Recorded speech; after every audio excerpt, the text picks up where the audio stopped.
using voicemail in a different way. This is something that I think we should all talk about because voicemail is not the same as it once was. So how do we use voicemail differently? Yeah, I mean, so I think back in the day when you were making a cold call, you might expect someone to actually, respond and actually call you back. You might say something like, "Hey, James, this is Tom calling from Gong. Think you might be a good fit for what we're selling based on ABC. Here's my number." You say your number 2 times. You say, "Hey, call me back whenever you have a second." I don't know about you all, but I've gotten in, 7 or 8 years of sales, I've probably gotten 1 or 2 callbacks ever. It's very rare. You might get it if you're lucky, but it's not something that you should bank on. So the way that I try to do that is as a touch point to bring them to a different channel that I'm more likely to get a response. I'm more likely to get them to respond to my email or respond to a LinkedIn message or some other channel that I'm hitting them up. So I might say something like, "Hey, James, this is Tom from Gong. Totally don't need to call me back. I actually just shot you an email. The subject line is, something to do with JB sales. Look forward to catching up with you there." Or, "Hey, James, I didn't catch you here. I'm actually going to call you back at 2 p.m. Eastern time. Hope that works for you. Hope to catch you and have a conversation." And so you're using voicemail as a way to get them to respond in a different channel rather than just crossing your fingers, hoping they call you back. So the reason why I like that is because most emails follow, or most voicemails follow, a very specific formula. "Hi, this is me. I'm calling from X. We do this thing," because we're trying to sell somebody that's not even there. "And then call me back," which never happens, right? That's like the standard flow. But in this instance, you're taking and you're throwing that all in the trash and you're saying, "Take this other action. Go find me at this place. Go do this other thing." And I really like that assignment. I find that people like little assignments. If you send them, "Hey, do this thing. It will help you do this," right? Or, "Hey, do this thing because I'm going to keep coming at you," right? Like that. I feel like that's a money strategy right there. So I really like that. Any thoughts on using voicemail differently between the two of you, Sam, Landon? Yeah, I I love it. I use a dialer here at Nooks. We got a dialer, so I use voicemail drops. That way I can just keep going through, but make sure it's relevant to whoever I'm calling. And yeah, similar to like Tom's, like when I call my prospects, like I'm calling them in the morning after they open my email, but I'm also hitting them later in the day. And on that second call, that's when I'll leave the voicemail. So I want 2 attempts a day to get them maybe at a different time to see if I can increase the pickup rates. Here's my scoop. So for you guys, any of you who have followed me before, you'll know that I don't believe in cold calls, which is why I'm being a little mute on the idea of cold calls. And that's okay. You can hate on me in the chat, go for it. But here's my thought. If you have to make them, if you believe in them, if you love them, if you love making them, whatever. Here's my thought. So use cold calls with a different intention. And the intention is not to hustle the person to speak to you right now. I am originally from Switzerland. I went to Swiss finishing school. I believe manners first. I hate cold calls because I think they're rude, right? Just think about who just called James. It was probably a cold call interrupting his day without his permission to self-servingly close the deal. So here's what I say. Just call and say, "James, I am almost certain I am calling you at a bad time. My name might look familiar. As I see that you've opened my emails, insert Landon's play. I would love to find some time to talk to you about how Sam Sales can help you guys. If you've got some time to chat, love to schedule that. Do you have some time over the next week or two? Wait, grab some time." It's different, right? We talk about being different all the time, and it's different. People are going to be like, "What?" Instead of like, "James, hello, do you have 36 seconds for me to tell you why I called today?" No, You have I don't. 19.3 seconds. Goodbye. Or even, sorry, you guys, for the cold calls that are like, "Hey, this is a cold call. Do you want to hang up or roll the dice?" I want to hang up. Take care. Just bring some manners into it, right? It doesn't have to be right now. Let them pick a time and then hope that they show. I will also say cold calls have historically the lowest show rates. So for all of you who are like, "But they're never going to show. If I schedule it next time, you've got a fish on the line, talk to them." Who gives a shit? Just schedule it for another time. I guarantee you'll be better off, build a better relationship, and they might invite other people to the call, and then you're multi-threading out of the gate. Hello. I want to be the opposite person. I want to tell you that and I'm going to put it in writing. To be fair, I love a good cold call. I will take your cold call. I will talk to you about it, and then I will tell you how bad your pitch is. That is what I do. Right. And it's not a hateful thing. It's just that you should probably hear it. Right. Somebody has to tell you. Somebody has to tell you. Your baby's ugly. This is not relevant to me, and you don't know anything about me, but thank you so much for the call.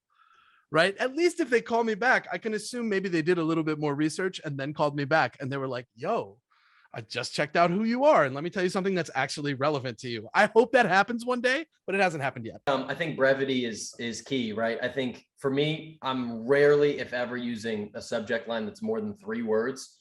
And you want to pass kind of like an internal filter people have of, is this a salesperson emailing me? So a salesy subject line might be how to boost your win rates by, 100% with Gong. Delete, trash. They're never going to open that email. But if the subject line is kind of vague and sounds like something maybe a coworker might have sent or a boss might have sent, like I might say, like, your sales strategy, right? I use you and your as the first word in a lot of subject lines. And so I think you want to mix it up. I think you want to make it sound compelling, but casual, certainly not salesy or spammy. And I've always found that the less words, the better. And let's get just straight into the email. And you don't want to give them a reason to hit delete. You want to at least attract some sort of of interest for them to actually click through to it.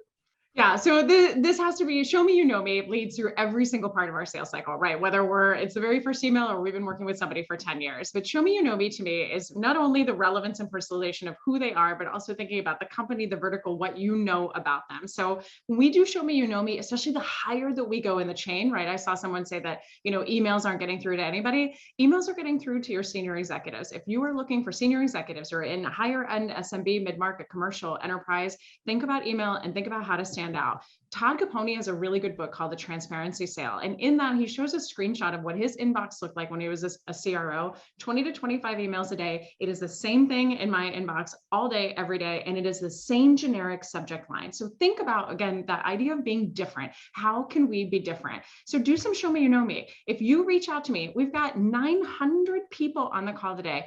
If you reach out to me and you send something that says like Nickelodeon plus, Orlando plus LinkedIn plus Barefoot Contessa plus anything that you can find on my LinkedIn profile, I will respond to your email. I'm wondering how many of you guys will reach out with that show me know me, but it's different. It shows you've done your homework. We're asking people for 15, 20 minutes and then somehow still always send a 30-minute calendar invite. I do not know why, but we're asking them for that. Just show that you've done 5 or 10 minutes of your homework. Yes, it takes time, quality over quantity here. I promise you, if you do that personalization, someone will at least open your email, which is the toughest thing to do in the first place.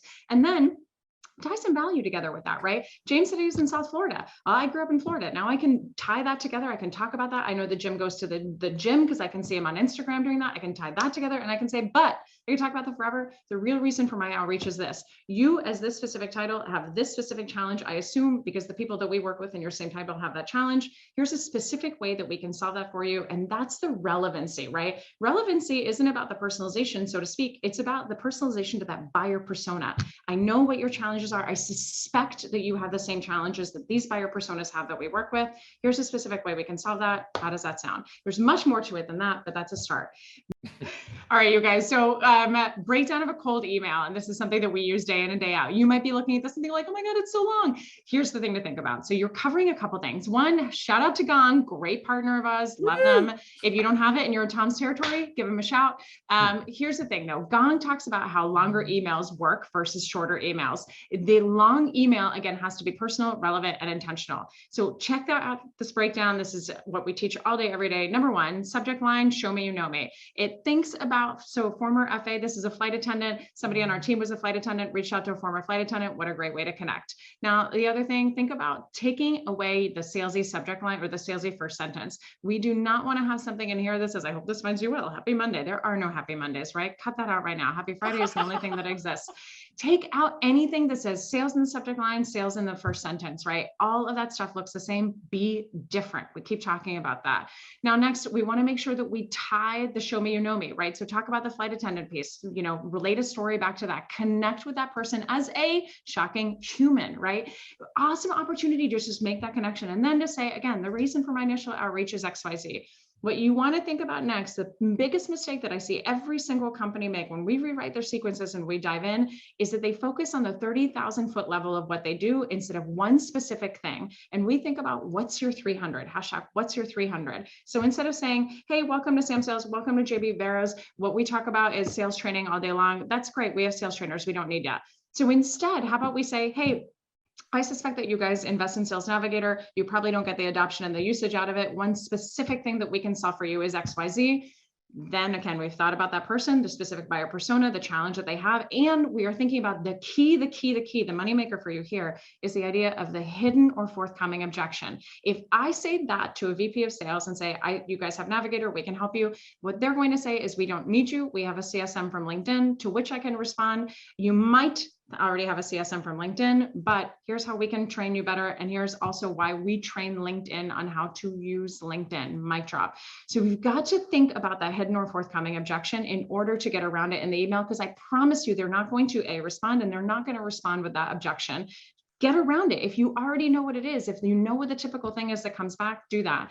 Final thing, I never, ever, ever, ever, I love Calendly. They're great. I never, ever, ever put a calendar link to my calendar in outbound email. How presumptuous. I say this all the time. Tom has definitely heard me say this, but to me, it is the equivalent of walking up to somebody at a bar, being like, you're adorable. I'd love to get drinks sometime. That person says, that's great. And you say, here's my calendar for you to schedule that date with me. No, we would never do that. And yet somehow we think it's appropriate in outbound sales. Be human, be different. Say, let me know what works for you. I'd love to schedule time with you, and let me know your times, and I'll send a calendar invite along accordingly. Do the work, give a shit.